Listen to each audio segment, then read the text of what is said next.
দেখবেন কাদিয়ানীরা আমাদের ভোলাবালা মুসলমানদেরকে টাকার প্রলোভন দেখিয়ে তারা মুসলমানদেরকে, সরল মনা মুসলমান যারা আছে তাদেরকে বিভিন্ন সময় অটো রিক্সা কিনে দেয়, বিভিন্ন লোন দেয়। এগুলো দিয়ে তারা মুসলমানদেরকে কাফের বানাচ্ছে। অতএব এই আমাদের বাংলাদেশের 92% মুসলমানের দেশের সকল মুসলমানের প্রাণের দাবি হলো মুসলমানের দেশে কোনো প্রতারণা না করে তাদের যদি মুসলমানের দেশে থাকতে হয় তাহলে তাদেরকে কাফের হিসাবেই থাকতে হবে। চিল্লায় বলেন ঠিক কিনা? আমাদের প্রাণের দাবি হলো কাদিয়ানীদেরকে অচিরেই কাফের ঘোষণা করতে হবে। চিল্লায় বলেন ঠিক কিনা?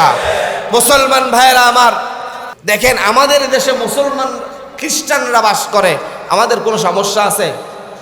হিন্দুরা বাস করে, কোনো সমস্যা আছে? বৌদ্ধরা বাস করে, কোনো সমস্যা আছে?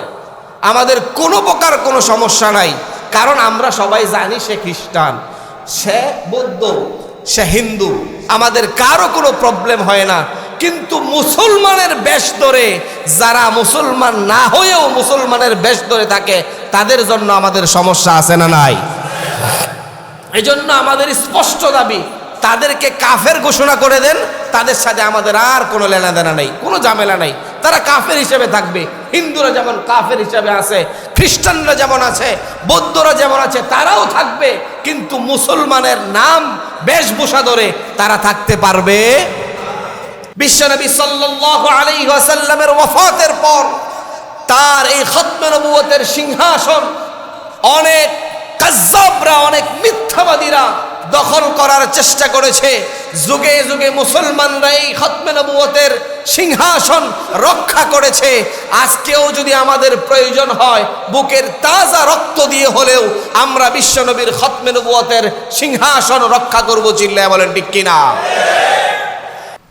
বিশ্বনবী সাল্লাল্লাহু আলাইহি ওয়াসাল্লামের পরে নবীর দাবিদার বন্ড মির্জা গোলাম কাদিয়ানী ও আহমদিয়া মুসলিম জামাত, তারা বলে তারা মুসলমানদের ঈমানকে দুর্বল করে দেওয়ার জন্য তারা সরাসরি ঔপনিবেশিক ইংরেজদের দালাল হিসাবে মির্জা গোলাম আহমদ কাদিয়ানী বা কাদিয়ানী সম্প্রদায়ের কোনো দল মুসলমানদের ঈমানকে ধ্বংস করার চেষ্টা করছে। মির্জা গোলাম আহমদ কাদিয়ানীর পরিচয় কি? মির্জা গোলাম বর্তমান ভারতের পূর্ব পাঞ্জাবের গুরুদাসপুর জেলার কাদিয়ানী নামক উপশহরে জন্মগ্রহণ করেন। 1991 সালে 22 জানুয়ারি সে নিজেকে মসিহ ঈসা বলে দাবি করে। মানে এই লোকের বন্ডমির যে কত দিক আছে, আমরা যদি এই জিনিসগুলো আপনাদের সচেতনতামূলকভাবে আলোচনা না করি তাহলে আমার আপনার কাছেও হয়তো কোনো একদিন দেখবেন কোনো এক কাদিয়ানি দাওয়াত নিয়ে আসছে, আমি আপনি বিশ্বাস করে বসছি, আর কেউ বিশ্বাস করলে ঈমান বাকি থাকবে? এজন্য কাদিয়ানির ফিতনা সম্পর্কে আমাদের জানার দরকার আছে। তাহলে মির্জা গোলাম আহমদ কাদিয়ানী সে 1891 সালের 22 জানুয়ারি নিজেকে ঈসা মসিহ বলে দাবি করেছিলেন। আবার তার 3 বছর পর 1894 সালের 7ই মার্চ 17ই মার্চ সে নিজেকে ইমাম মাহদি বলেও দাবি করেন। নাউজুবিল্লাহ নাই? তারপর 1908 সালের 5ই মার্চ সে নিজেকে সর্বশেষ নবী বলে দাবি করেন। নাউজুবিল্লাহ। মুসলমান ভাইয়েরা আমার, এই ভণ্ডের প্রতি বিশ্বাসী হওয়ার কারণে কাদিয়ানীরা নিঃসন্দেহে কাফের। যারা তাদের কাফের মনে করবে না তারাও, জোরে বলেন, তারাও কাফের। এমনকি ইমাম আবু হানিফা রহমতুল্লাহ আলাইহি বলেছেন তারা যে কাফের এটার ব্যাপারে কেউ যদি ফতুয়া তালাশ করে বা প্রমাণ খোঁজে তাহলে সেও কি হবে? কাফের বলে গণ্য হবে। এবার আসেন খতমে নবুয়তের সামান্য পরিচয় সম্পর্কে জানি। রাসূল সাল্লাল্লাহু আলাইহি ওয়াসাল্লাম সর্বশেষ নবী, তারপর আর কোনো নবী আসবে? কথা বলেন, আর কোনো নবী আসবে? এটি শতসিদ্ধ বিষয়। পবিত্র কোরআনে আল্লাহ রাব্বুল আলামিন সূরা আহজাবের 40 নম্বর আয়াতে আল্লাহ জানিয়ে দিয়েছেন, মুসলমান ভাইরা আমার, বিশ্বনবী মুহাম্মদুর রাসূলুল্লাহ সাল্লাল্লাহু আলাইহি ওয়াসাল্লাম আমাদের জন্য শেষ নবী, আখেরি নবী। বিশ্বনবী সাল্লাল্লাহু আলাইহি ওয়াসাল্লামের পর আর কোনো নবী আসবে না। এই কথাটা আল্লাহ রাব্বুল আলামিন কোরআনুল কারীমের সূরা আহজাবের 40 নম্বর আয়াতে আল্লাহ তাআলা চমৎকার ভাবে তুলে ধরেছেন। আল্লাহ রাব্বুল আলামিন বললেন, মা কানা মুহাম্মাদুন আবা আহাদিম মির রিজালিকুম ওয়ালাকিন রাসূলুল্লাহি ওয়া খাতামান নবী। বিশ্বনবী মুহাম্মদুর রাসূলুল্লাহ সাল্লাল্লাহু আলাইহি ওয়াসাল্লাম সম্পর্কে আল্লাহ তাআলা বললেন, মা কানা মুহাম্মাদুন আবা আহাদিম মির রিজালিকুম, এই যে মুহাম্মদ, সে তোমাদের মধ্যে কোনো পুরুষের পিতা নয়। প্রশ্ন হতে পারে, মুহাম্মদ সাল্লাল্লাহু আলাইহি ওয়াসাল্লাম কি কোনো পুরুষের পিতা ছিলেন না? বিশ্বনবী মুহাম্মদুর রাসূলুল্লাহ সাল্লাল্লাহু আলাইহি ওয়াসাল্লাম সম্পর্কে আল্লাহ রাব্বুল আলামিন বললেন, মা কানা মুহাম্মাদুন আবা আহাদিম মির রিজালিকুম, মুহাম্মদ তোমাদের মাঝে কোনো পুরুষের পিতা নয়। প্রশ্ন হতে পারে, মুহাম্মদুর রাসূলুল্লাহ সাল্লাল্লাহু আলাইহি ওয়াসাল্লাম কি কোনো পুরুষের পিতা ছিলেন না? মুহাম্মদ সাল্লাল্লাহু আলাইহি ওয়াসাল্লাম পুরুষের পিতা ছিলেন, কিন্তু তার 4 জন পুরুষ সন্তান ছিল। তারা প্রত্যেকেই প্রাপ্তবয়স্ক হওয়ার আগেই দুনিয়া ছেড়ে চলে গেছেন। মুফাসসিরিনে কেরাম লেখেন, তাহলে আল্লাহ তাআলা এটা কেন বললেন, মা কানা মুহাম্মাদুন আবা আহাদিম মির রিজালিকুম? আমরা প্রত্যেকেই জানি আমরা আমাদের সন্তান আমাদের ওয়ারিসভুক্ত হয় কখন? যখন প্রাপ্তবয়স্ক হয়। অতএব আল্লাহ তাআলা এই আয়াতে এই কথা বলে বান্দা মানুষদেরকে বুঝিয়েছেন, মুহাম্মদের সন্তানগুলো প্রাপ্তবয়স্ক হওয়ার আগেই চলে গেছে। অর্থাৎ তোমরা যদি মনে করো নবুয়তের পর, মুহাম্মদ চলে যাওয়ার পর নবুয়তের অংশীদার বা নবুয়তের ওয়ারিসদার হবে তার সন্তান, আমি তার জন্য কোনো সন্তানকে রাখি নাই। এই আয়াতের কিছু অংশ আছে, প্রথম অংশ হলো এটা। এই জন্য আল্লাহ বললেন, মা কানা মুহাম্মাদুন আবা আহাদিম মির রিজালিকুম, মুহাম্মদ তোমাদের মধ্যে কোনো পুরুষের পিতা নয়। এরপর আল্লাহ তাআলা বললেন, ওয়ালাকিন রাসূলুল্লাহি ওয়া খাতামান নবিয়্যিন, এবং মুহাম্মদ সাল্লাল্লাহু আলাইহি ওয়াসাল্লাম সে হলো তোমাদের জন্য সর্বশেষ নবী এবং রাসূল। মুসলমান ভাইরা আমার,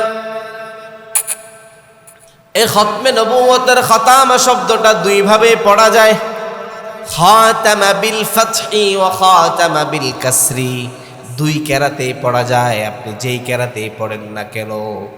সমস্ত মুফাসসিরিনে কেরাম, মুহাদ্দিসিনে কেরাম এই কথার উপর একমত যে খাতামান নবিয়্যিন মানেই হলো বিশ্বনবী সাল্লাল্লাহু আলাইহি ওয়াসাল্লাম সর্বশেষ নবী এবং রাসূল। মুসলমান ভাইরা আমার, বিশ্বনবী মুহাম্মদুর রাসূলুল্লাহ সাল্লাল্লাহু আলাইহি ওয়াসাল্লাম বলেছেন, সহিহ আবু দাউদের 4252 নং হাদিসের বর্ণনা এসেছে, বিশ্বনবী সাল্লাল্লাহু আলাইহি ওয়াসাল্লাম বলেছেন, ওয়া ইন্নাহু সায়াকুনু ফি উম্মতি কাযাবুনা 30, নিশ্চয় আমার উম্মতের মাঝে 30 জন চরম মিথ্যুকের আবির্ভাব ঘটবে। কুল্লুহুম ইয়ারউমু আন্নাহু নাবিয়্যুন, যারা প্রত্যেকেই নিজেদেরকে নবী বলে দাবি করবে, ওয়া আনা খাতামুন নবীন, কিন্তু জেনে রেখো আমি হলাম সর্বশেষ নবী মুহাম্মদ। লা নবিয়্যা বাদি, আমার পর আর কোন নবী আসবে না। বিশ্বনবী সাল্লাল্লাহু আলাইহি ওয়াসাল্লাম সর্বশেষ নবী, এতে কোনো সন্দেহ আছে নাকি? মুসলমান ভাইরা আমার, বিশ্বনবী মুহাম্মদুর রাসূলুল্লাহ সাল্লাল্লাহু আলাইহি ওয়াসাল্লাম হলেন শেষ নবী। এজন্য খাতামা শব্দের অর্থ হলো সিল মেরে দেওয়া, মোহর মেরে দেওয়া বা শেষ হয়ে যাওয়া। আল্লাহ রাব্বুল আলামিন কোরআনুল কারীমে বলেছেন, খাতামাল্লাহু আলা কুলুবিহিম ওয়া আলা সামঈহিম ওয়া আলা আবসারিহিম গিশাওয়া। আল্লাহ বলেন, আমি তাদের অন্তরের মধ্যে মোহর মেরে দিয়েছি, চোখ কান শ্রবণ শক্তি এবং দৃষ্টি শক্তিতেও মোহর মেরে দিয়েছি। এই আয়াতটা যখন নাজিল হয়, কুরাইশদের 25 জন কাফেরের বিপক্ষে আয়াতটা নাজিল হয়েছিল। অর্থাৎ মোহরের আরেকটা অর্থ যে শেষ, এটা বোঝানোর জন্য আয়াতটা বললাম। এই 25 জন কাফেরের একজনও পরবর্তীতে ঈমান আনতে পারে নাই। আল্লাহ তাআলা খাতামা বলে তাদের অন্তরকে মোহর মেরে দিয়েছেন। ঠিক তদ্রূপ বিশ্বনবী সাল্লাল্লাহু আলাইহি ওয়াসাল্লামের ব্যাপারে বিশ্বনবী নিজেও বলেছেন, ওয়া আনা খাতামুন নবিয়্যিন লা নবিয়্যা বাদি, আমি হলাম সর্বশেষ নবী, আমার পরে আর কোন নবী এই দুনিয়ায় আগমন করবেন না। মুসলমান ভাইরা আমার, আল্লাহ রাব্বুল আলামিন এই খাতামার ব্যাপারে কোরআনুল কারীমে আরো স্পষ্ট জানিয়ে দিয়েছেন। সূরা ইয়াসিনের 65 নম্বর আয়াতে আল্লাহ তাআলা জানিয়ে দিয়েছেন, আল ইয়াওমা নাখসিমু আলা আফওয়াহিহিম ওয়া তুকাল্লিমুনা আইদিহিম ওয়া তাশহাদু আরজুলুহুম বিমা কানু ইয়াকসিবুন। আজ আমি তাদের মুখে মোহর লাগিয়ে দিব। অর্থাৎ যেদিন কিয়ামত সংগঠিত হবে, আপনার আমার মুখের মধ্যে মোহর লাগিয়ে দিবে, আর কথা বলবে সেদিন আমাদের হাত পা গুলো। আল্লাহর সামনে জবান চলবে না, কথা বলবে হাত পা। অর্থাৎ খাতামা শব্দ দিয়ে আল্লাহ এখানেও বুঝিয়েছেন জবান শক্তি কেড়ে নিবেন। জবান কাজ হলো কথা বলা, কিন্তু ওই দিন কথা বলা শেষ, আর ওই দিন কথা বলতে পারবেন না। এজন্য মুসলমান ভাইরা আমার, বিশ্বনবী সাল্লাল্লাহু আলাইহি ওয়াসাল্লাম সহিহ মুসলিমের 523 নম্বর হাদিসের বর্ণনায় বলেছেন, ফুদ্দিলতু আলাল আম্বিয়া বিসিত্তিন, আমাকে সকল নবীদের উপর 6টা মর্যাদা বিশেষভাবে দেওয়া হয়েছে। অখুতিমা বিয়ান নবিয়ুন, এবং আমাকে আল্লাহ তাআলা শেষ নবী বলে প্রেরণ করেছেন। বিশ্বনবী সাল্লাল্লাহু আলাইহি ওয়াসাল্লাম যে সর্বশেষ নবী, এ ব্যাপারে 200-এর অধিক হাদিস পাওয়া যায়। 100-এরও বেশি কোরআনুল কারীমের আয়াত পাওয়া যায়। খাতামুন নবীন সাল্লাল্লাহু আলাইহি ওয়াসাল্লাম, তারপর আর কোন নবী আসবেন না। সাইয়েদনা আদম আলাইহিস সালাতু ওয়াস সালাম থেকে শুরু করে যত নবী রাসূলগণ এসেছেন, সকলকে আল্লাহ রাব্বুল আলামিন জিজ্ঞেস করেছেন, তোমাদের জীবন দশায় যদি মুহাম্মদকে প্রেরণ করি, তাহলে তোমরা তোমাদের নবুয়ত উঠিয়ে নিবা নাকি? তোমরা মুহাম্মদকে সহযোগিতা করবা নাকি? সমস্ত নবী রাসূলগণ বললেন, কালু বালা, নিশ্চয় মুহাম্মদকে নবী হিসাবে মেনে নিব। আপনারা প্রত্যেকেই জেনে থাকবেন, কিয়ামতের আগ মুহূর্তে ঈসা আলাইহিস সালাতু ওয়াস সালাম আবার দুনিয়ায় আসবে। কিন্তু বুঝে থাকলে বলুন, তিনি কি উম্মত হয়ে আসবে নাকি নবী হয়ে? জোরে বলেন, উম্মত হয়ে নাকি নবী হয়ে? তাহলে ঈসা আলাইহিস সালাতু ওয়াস সালামের মতো জলিল কদর নবী যদি উম্মত হয়ে আসেন, তাহলে কোথাকার বন্ড গোলাম মুহাম্মদ কাদিয়ানীর নবী হয় কি করে? বুঝছেন কথাটা? সে নবী হয় কেমন করে? নবী হওয়ার জন্য অনেকগুলো মুজিজার প্রয়োজন হয়। অনেকগুলো আশ্চর্যের এমন কিছু মুজিজা, এমন কিছু ক্ষমতা তার মধ্যে থাকা লাগে, কিন্তু শুনলে আশ্চর্য হবেন। এই গোলাম আহমদ কাদিয়ানী এই মুজিজা বুঝাতে গিয়ে তার কিতাবে সে লিখেছে তার নাকি মাঝে মাঝে হায়েজ হতো। নাউজুবিল্লাহ বলবেন না? হায়েজ কি পুরুষ মানুষের হয়? সে তার অলৌকিকতা বুঝাইতে গিয়ে সে বলে তার নাকি হায়েজ হয়। আচ্ছা বলেন তো, এমন পাগলের আবার অনুসরী হয় কিভাবে? আমার বুঝে আসে না। এবং এই লোকটার মৃত্যু হয়েছে বাথরুমের ভিতরে। বাথরুমের ভিতরে মৃত্যু হলেই যে মৃত্যুটা খারাপ বিষয় না, কিন্তু তার তো ইমানই ছিল না। এই জন্য দেখবেন অনেক বাথরুমে লেখা থাকে কাদিয়ানি অফিস। মুসলমান ভাইয়েরা আমার, মির্জা গোলামের নবী দাবি করা এটা সে কৌশলে, আমরা এতক্ষণ যে খাতামা শব্দের বিশ্লেষণ শুনলাম, সে এই খাতামা শব্দের বিশ্লেষণ করেছে এইভাবে যে আল্লাহ জাল্লা শানহু সাল্লাল্লাহু আলাইহি ওয়াসাল্লামকে খাতামা ওয়ালা বানিয়েছেন, মানে তিনি সর্বশেষ এটা বানিয়েছেন। তবে তার গুণ বৈশিষ্ট্য প্রবাহিত করার জন্য তাকে সাল্লাল্লাহু আলাইহি ওয়াসাল্লামের একটি মোহর দেওয়া হয়েছে, যার কোনো নবীকেই দেওয়া হয় নাই। এর কারণেই তার নামের শেষে আল্লাহ তাআলা খাতামুন নবিয়্যিন বলেছেন।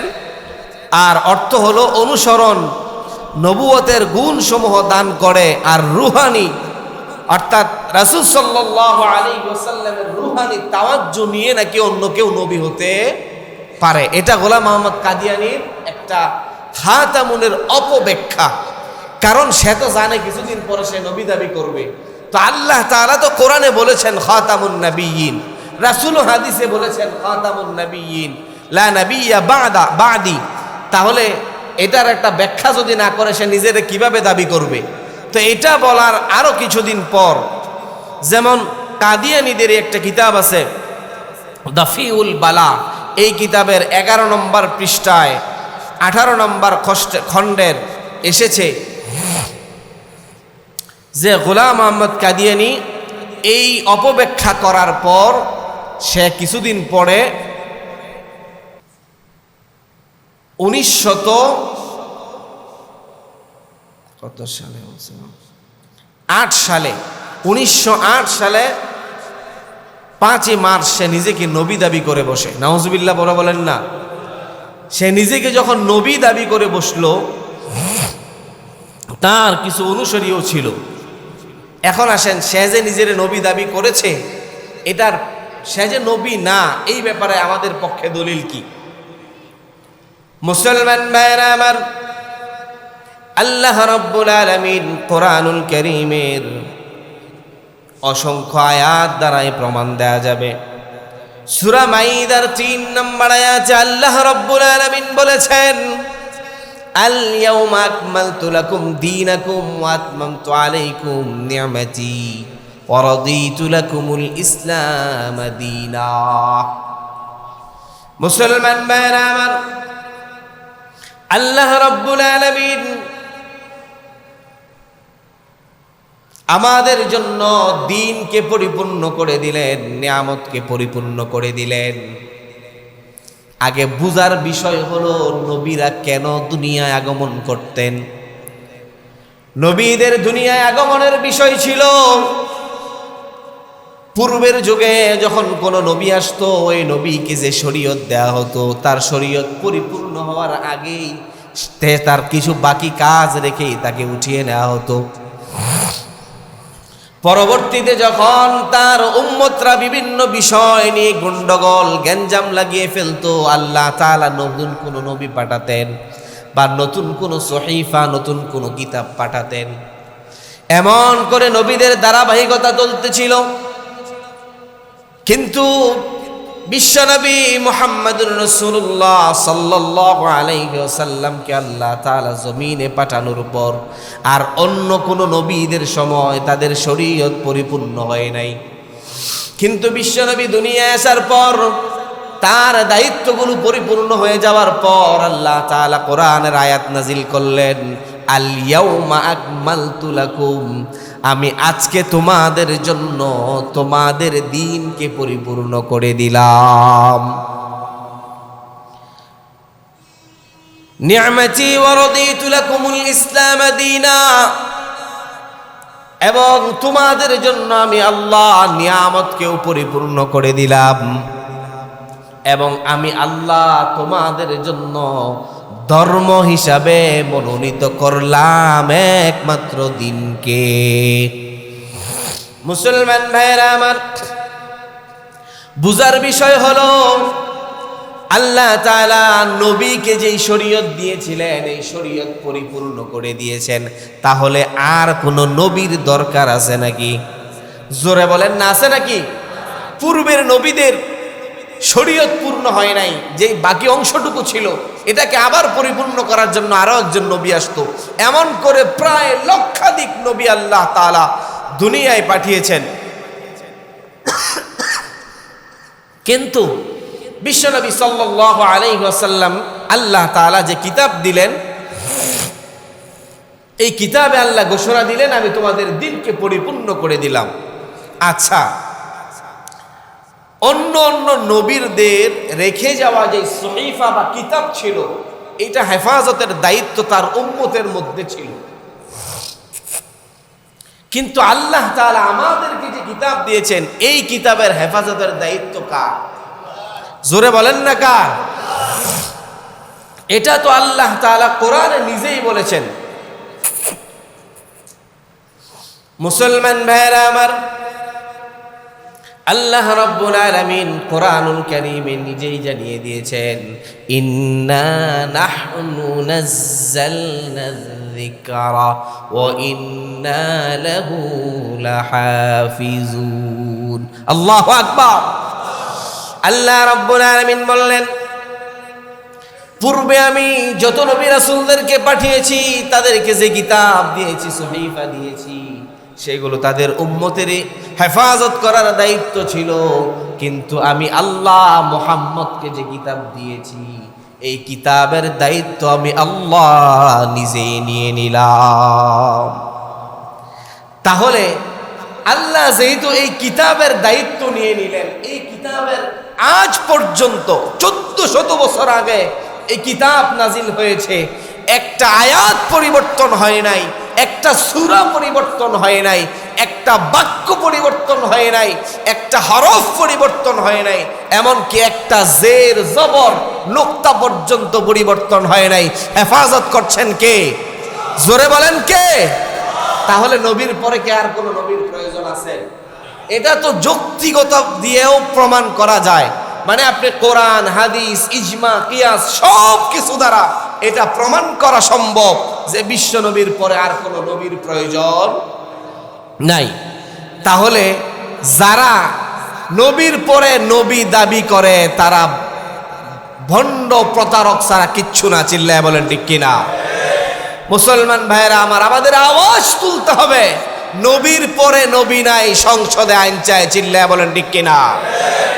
আমাদের আওয়াজ তুলতে হবে, কাদিয়ানীরা কাফের। আমি বলবো, আপনারা বলবেন কাদিয়ানীরা কাফের, কাফের, কাফের, কাফের। এটা যদি কেউ অস্বীকার করে সেও কাফের। এই জন্য মুহতারাম হাজিরিন, বিশ্বনবী সাল্লাল্লাহু আলাইহি ওয়াসাল্লাম আমাদের জন্য নবী রহমত। উনি আমাদের জন্য কত রহমত আর বরকত বলার অপেক্ষা রাখে না। বিশ্বনবী বুখারী শরীফের 539 নম্বর হাদিসের 49 নম্বর হাদিসের বর্ণনা এসেছে, বিশ্বনবী সাল্লাল্লাহু আলাইহি যখন আল্লাহ তাআলা তাকে মেরাজে ডেকে নিয়ে গিয়ে আমাদের জন্য নামাজের বিধান দিলেন,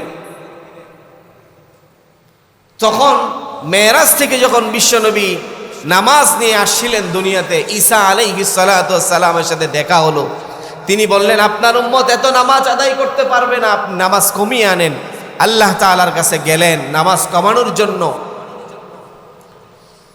মুসলমান ভাইরা আমার, আল্লাহ রাব্বুল আলামিন বিশ্ব নবীকে নামাজ কমিয়ে দিলেন, কিন্তু এত চমৎকার একটা রহমতের বার্তা দিলেন। বিশ্ব নবী সাল্লাল্লাহু আলাইহি ওয়াসাল্লাম বললেন, আল্লাহ তাআলা বললেন বিশ্ব নবীকে, হিয়া খামসুন ওয়া খামসুনা, আপনাকে নামাজ কমিয়ে দিলাম বটে, কিন্তু আপনার উম্মত নামাজ পড়বে 5 ওয়াক্ত, কিন্তু সওয়াব হবে 50 ওয়াক্তে।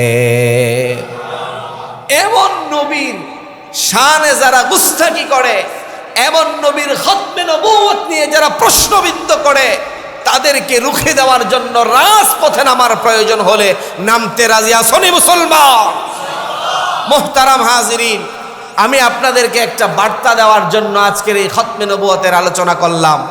বিশ্বনবী সাল্লাল্লাহু আলাইহি ওয়াসাল্লামের ওয়াফাতের পর তার এই খতমে নবুয়তের সিংহাসন অনেক কাজ্জাবরা, অনেক মিথ্যাবাদীরা দখল করার চেষ্টা করেছে। যুগে যুগে মুসলমানরা এই খতমে নবুয়তের সিংহাসন রক্ষা করেছে। আজকেও যদি আমাদের প্রয়োজন হয়, বুকের তাজা রক্ত দিয়ে হলেও আমরা বিশ্বনবীর খতমে নবুয়তের সিংহাসন রক্ষা করব। চিল্লায় বলেন ঠিক কিনা? দেখবেন কাদিয়ানীরা আমাদের ভোলাবালা মুসলমানদেরকে টাকার প্রলোভন দেখিয়ে তারা মুসলমানদেরকে, সরল মনা মুসলমান যারা আছে তাদেরকে বিভিন্ন সময় অটো রিক্সা কিনে দেয়, বিভিন্ন লোন দেয়, এগুলো দিয়ে তারা মুসলমানদেরকে কাফের বানাচ্ছে। অতএব এই আমাদের বাংলাদেশের 92% মুসলমানের দেশের সকল মুসলমানের প্রাণের দাবি হলো, মুসলমানের দেশে কোনো প্রতারণা না করে তাদের যদি মুসলমানের দেশে থাকতে হয়, তাহলে তাদেরকে কাফের হিসাবেই থাকতে হবে। চিল্লায় বলেন ঠিক কিনা?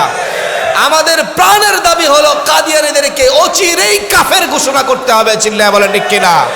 মুসলমান ভাইয়েরা আমার, আপনারা ইতিপূর্বে আমাদের ঢাকা সরোয়ার্দী উদ্যানের অনেক গণসমাবেশে যোগ দিয়েছেন, কিন্তু এবারের এই মহাসমাবেশটা বাংলাদেশের ইতিহাসে সবচাইতে গুরুত্বপূর্ণ একটা মহাসমাবেশ হতে যাচ্ছে, যেখানে কাবার ইমাম পাকিস্তান, ভারত, তারপর দুবাই, কাতার, জর্ডান সহ মিশর সহ বিশ্বের সবচাইতে নামি দামি বড় বড় আলেমগুলোর উপস্থিতিতে আগামীকালকে শনিবার সরোয়ার্দী উদ্যানে এই খতমে নবুয়তের একটা মহা সমাবেশের আয়োজন করা হয়েছে।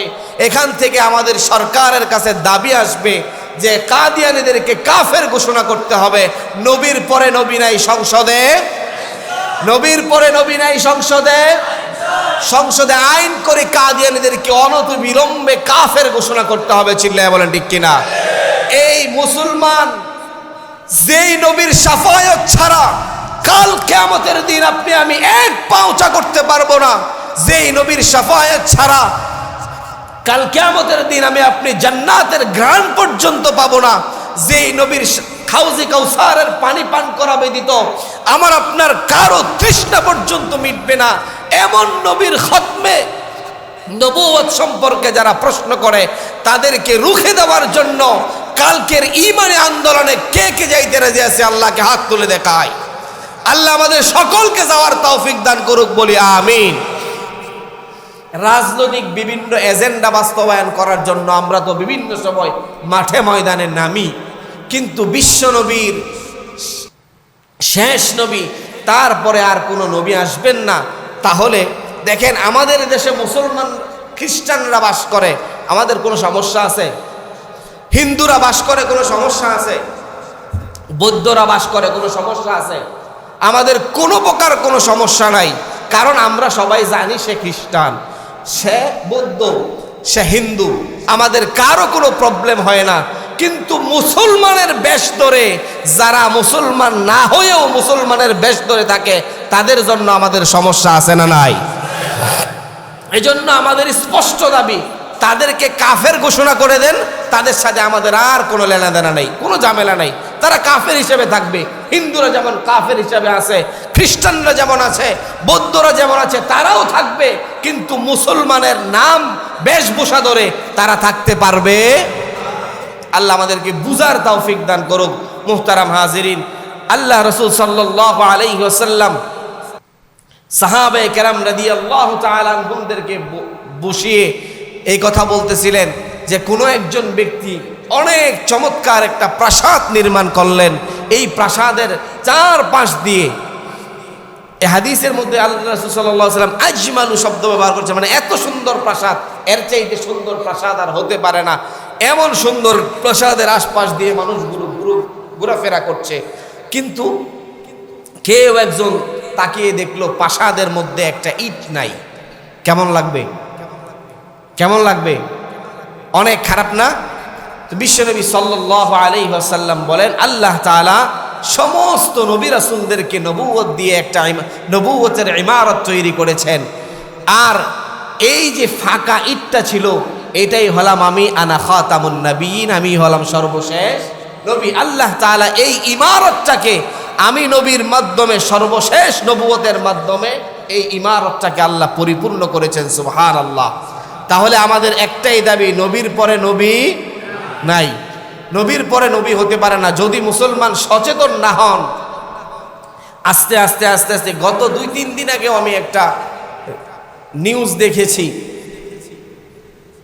যশোরে আপনার কিছু এনজিওর লোকেরা গরিব মানুষদেরকে টাকা পয়সা দিয়ে তাদেরকে বিভিন্ন ট্রেনিং করাবে বলে নিয়ে গিয়ে তাদেরকে খ্রিস্টান বানিয়ে ফেলেছে।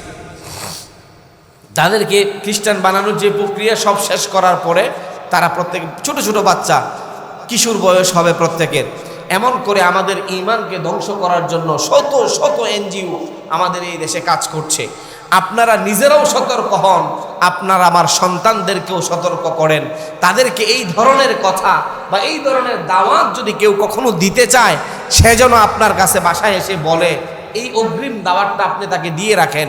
সে যখন বুঝবে যে আল্লাহ এক, আল্লাহ ছাড়া কোনো মাবুদ নাই, আল্লাহ আমাদের মালিক, আমাদের নবী হলো সর্বশেষ নবী, তিনি হলেন সর্বশ্রেষ্ঠ নবী, তিনি হলেন খাতামুন নবিয়্যিন, তারপরে আর কোনো নবী আসবে না।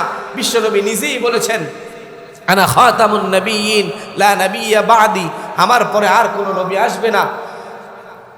এই দাওয়াতগুলো যদি আমরা আমাদের সন্তানদের কানে পৌঁছে দিতে পারি, তার কাছে যদি কোনো বাহির থেকে কোনো ধরনের প্রস্তাব আসেও, সে বুঝতে পারবে যে না, আমি আগে থেকেই জানি আমাদের নবী শেষ নবী, তারপর আর কোনো নবী আসবে না। সে যুক্তি তর্কতে হেরে গেলেও আপনার কাছে এসে যেন সে বলে যে আমাকে এমুক একজন এই ব্যাপারে দাওয়াত দিয়েছে। সে যদি না বলে, তলে তলে সে যদি এই ধরনের ইসলাম গ্রহণ করে, তাদের আরো একটা সূক্ষ্ম প্রতারণা হলো, তারা বলে আহমদিয়া জামাত। আমাদের নবীর আর একটা নাম আহমদ আছে না নাই? জোরে বলেন না, আছে না নাই? তো আহমদিয়া জামাত শুনলে সাধারণতই মুসলমানরা মনে করে এটা তো আমাদেরই জামাত, কিন্তু তাদের আহমদ আর আমাদের আহমদ এক নয়। তাদের আহমদ হলো গোলাম আহমদ, গোলাম আহমদ। তারা এই আহমদ নামের, আসলে কথা বলতে অনেক লম্বা হয়ে যায়, আহমদ নামেরও একটা ব্যাখ্যা আছে। তারা সবসময় বলে যে এই আহমদ যেটা আছে, আল্লাহ তাআলা কোরআনুল কারীমে এক আয়াতে বলেছেন যে মানে ঈসা আলাইহিস সালাতু ওয়াস সালামের পরে এক নবী আসবে যার নাম হবে আহমদ। বিশ্বনবী সাল্লাল্লাহু আলাইহি ওয়াসাল্লামের এমন অসংখ্য নাম আছে, মুহাম্মদ, আহমদ, আকিব, হাসিব, এরকম অনেকগুলো নাম আছে। তো এর মধ্যে এই আহমদ নামটাকে গোলাম আহমদ তার নামের সাথে মিলিয়ে সে নবী দাবি করে বসেছে। এখন গোলাম শব্দটা হলো নামের প্রথম অংশ, নামের প্রথম অংশ। আমরা সাধারণত নামের প্রথম অংশই কি করি? গ্রহণ করি। কথার কথা ধরেন আল্লামা মামুনুল হক একজন ব্যক্তির নাম, তাকে কেউ হক বলে ডাকে না মামুন বলে ডাকে যদি তার বড় হয়, অর্থাৎ নামের প্রথম অংশেই তাকে কি করা হয়? ডাকা হয়। কথার কথা আমার নাম হাদিউল ইসলাম, আমাকে কেউ ইসলাম বলে ডাকবে না, কি বলে ডাকবে? হাদিউল বলেই ডাকবে। এরকম প্রত্যেকেই নামের প্রথম অংশটাই ডাকে। তাহলে মানে সাধারণ যুক্তিতেও যদি আসি বা ব্যাকরণগত যুক্তিতেও যদি আসি, তাহলে গোলাম মোহাম্মদ কাদিয়ানীর নবী হওয়ার কোনো সুযোগ আছে? আল্লাহ তাআলা আমাদেরকে সহি বুঝদান করুক, সঠিক বুঝদান করুক।